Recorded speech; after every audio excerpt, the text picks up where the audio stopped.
everybody, welcome back to my channel. My name is Victoria and today I'm here to talk to you about all the books that I read in the month of July. July was a busy month. I was traveling a lot. I was also teaching a summer camp, and so I actually wanted to do just a little bit more reading in July, but that's okay. I was really busy and I am proud to say that I finished 6 books in July. And 5 of them were young adult or middle grade, and then only one of them was an adult book, which I think is a little skewed. I would like to be reading more adult books, but I think it's just because I was finishing up some series. I actually finished 3 series in the month of July. So let's dive right in, shall we? The first book that I finished in July was Mockingjay by Suzanne. Some of you know that I have only just now read The Hunger Games. I had never read them before and I finished them, yay! But this is the 3rd book in the Hunger Games trilogy, and I ended up giving this book 4.5 out of 5 stars, and I have to say I thought it was a really strong conclusion. I didn't have a lot of problems with the way it ended, but I did feel like the middle of this book, like the rest of the book, really dragged. In this book we spend a lot of time in a military compound, and a lot of the book was just like training and different military exercises and military things and I felt like for a while it dragged a little bit, but I will say that the ending really was heartbreaking and it moved me, and I actually liked how it ended.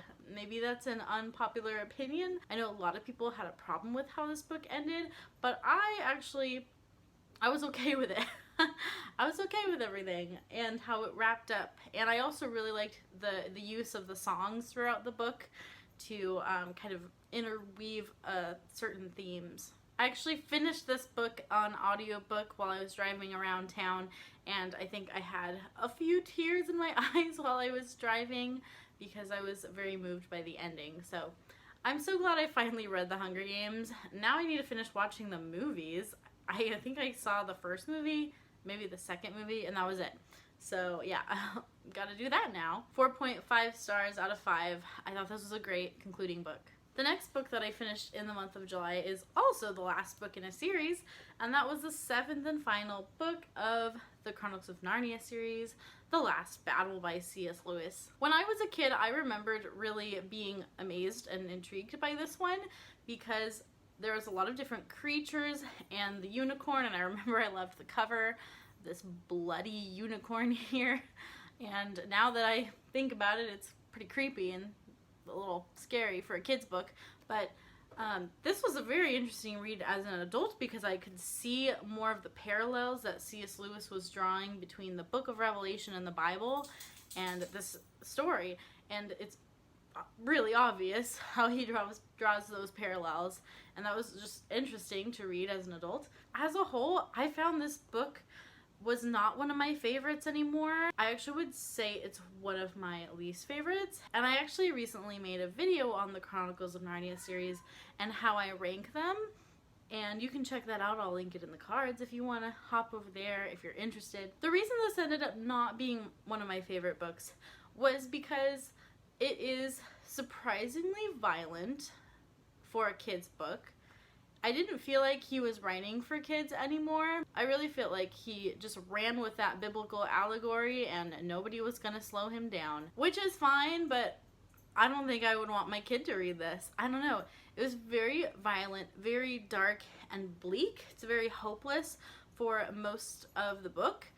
The redeeming factor is the ending. The ending is uplifting and hopeful and beautiful. I thought it was beautifully written. I loved the ending. There's also a thread of racism in this book that you do see in The Horse and His Boy very prevalently. And in this book, the Kaufman people, who are very much drawn as parallels to an Arabic nation, they come back in this book and they're basically the villains, and there's some racist things. There's really no other way to spin it. This was written by a white man in the 50s, so I guess you have to keep that in mind while you're reading it, but that just I don't know, it taints my perception of these books a little bit. And I'm not going to obsess about it. Like, I still love the Chronicles of Narnia, but it was just enlightening in kind of a sad way. I almost wish I didn't know that, but yeah. This book is wild. That's the bottom line. It's just wild. It's unexpected in a lot of ways. There's a lot of talking animals, like more than people, and there's just really hateable characters. Like, the villains in this are just terrible. And it's just it's so sad for most of the book. So yeah, this was a little jarring in my opinion. But I did end up giving this 4 stars. I really can't give any Chronicles of Narnia books any less. Maybe that's some bias on my part, but maybe 3.5, 4 stars or so. Maybe 3.5, actually. The next book that I read in the month of July was the 3rd book in the Percy Jackson and the Olympian series, and that is The Titan's Curse. This book was okay. It wasn't my favorite in the series so far. It was the first Percy Jackson book that I felt like I had a really hard time getting into, and I just felt like the story didn't get going until like halfway through the book, and then we were finally going. And I don't know why that is. I had a hard time focusing on this one. And maybe I was just a little tired of the Percy Jackson world. I hope not, because I have 2 more books that I have to read in the series. And then a whole bunch of other spin-off books and series that Rick Riordan has that I want to get to. But this just was not one of my favorite ones. I felt like this book was just a huge setup for the ending of the series. There are 2 more books in the series, and this book just felt like a bridge, and that's fine. Sometimes you need those books in a series.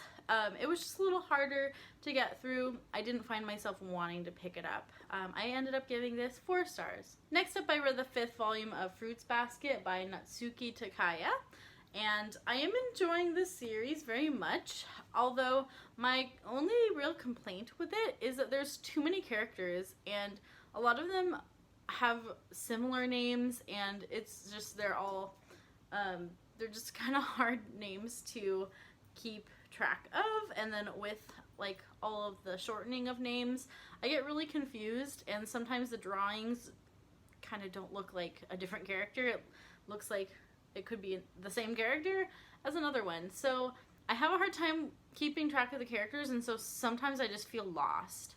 I think I gave this 4 stars. I don't know.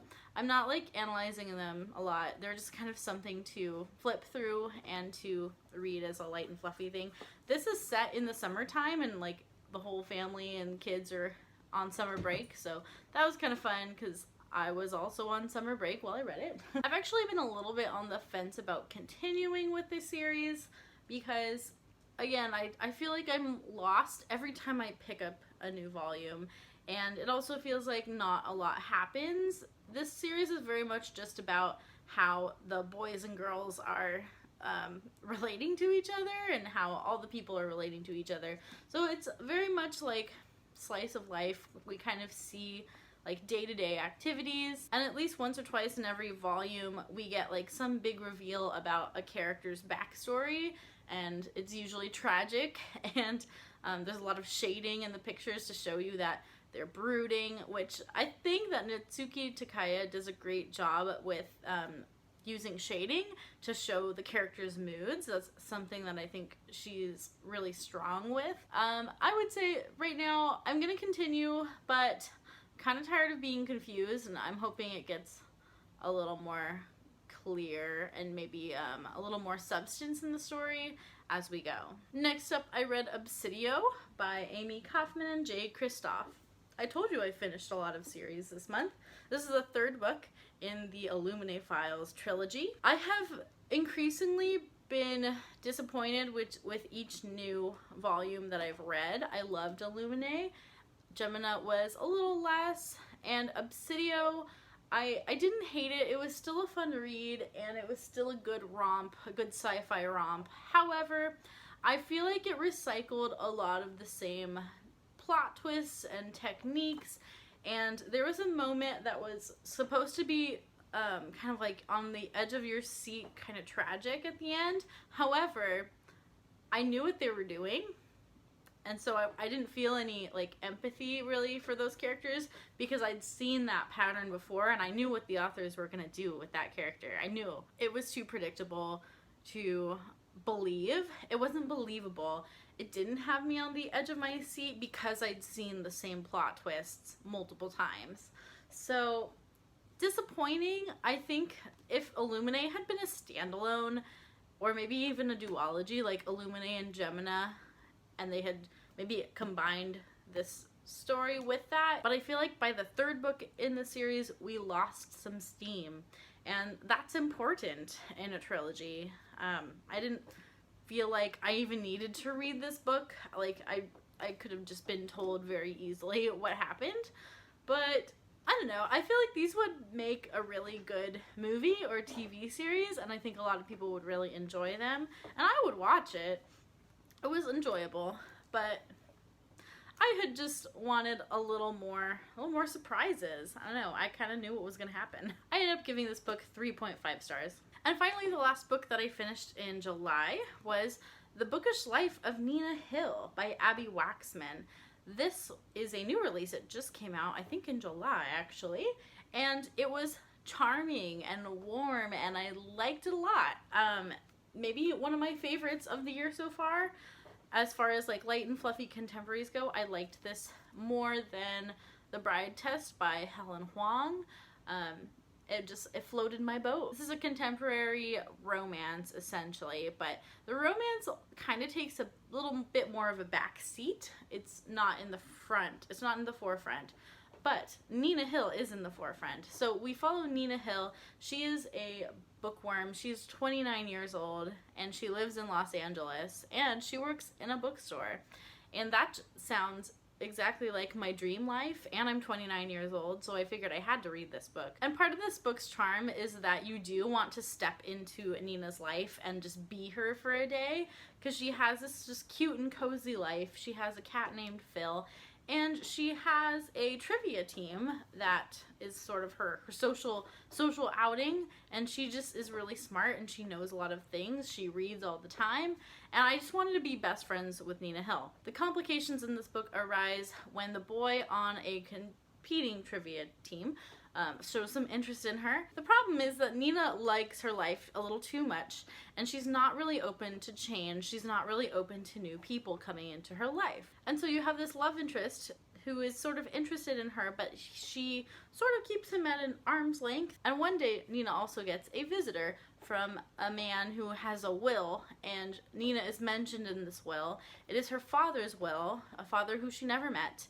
and she is now confronted with a whole bunch of family members, and quite a messy family, in fact, that she has never met before. So what we see is Nina's perfectly crafted life be interrupted, and we see how she deals with that and what anxieties flare up for her. I didn't realize that this book was basically about anxiety and people who have an anxiety disorder, which is what Nina is suffering from.